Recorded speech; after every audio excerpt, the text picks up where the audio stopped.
নদিয়া জেলার করিমপুর থানার অন্তর্গত রহমতপুরে 40 নম্বর মৌজায় একটি কলা বাগানে কে বা কারা রাতের অন্ধকারে 80টি কলা গাছ কেটে ফেলে দিয়ে গেছে।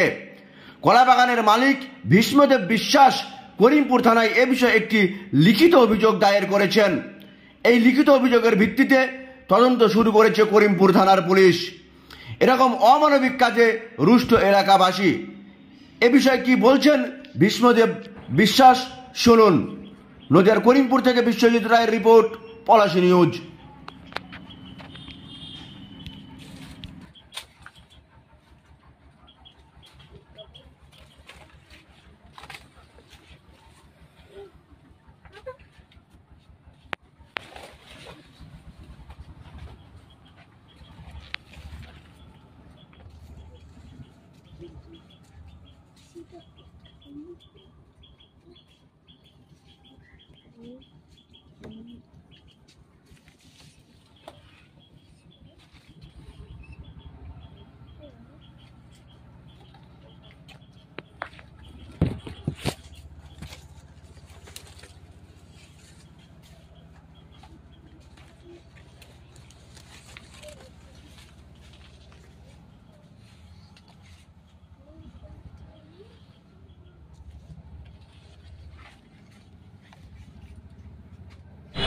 আমি নদিয়া জেলার করিমপুর থানার রহমতপুর গ্রামের বাসিন্দা।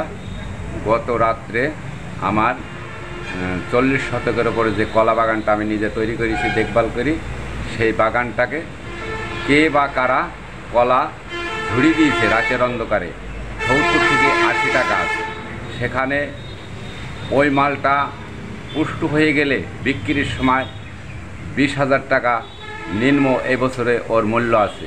তাই সরকার করিমপুর থানায় ডায়েরি হয়েছে, সাহেবরা গিয়েছিল, পুলিশ স্টাফ গিয়েছিল, ছবি টবি তুলে নিয়ে এসছে, আমাকে রিসিপ্ট সব দিয়েছে।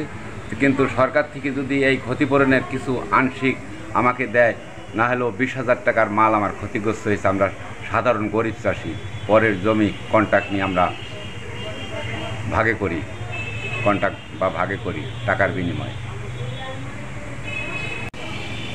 আমার নাম ভীষ্মদেব বিশ্বাস, নদিয়া জেলার করিমপুর থানার অন্তর্গত রহমতপুর গ্রামবাসী।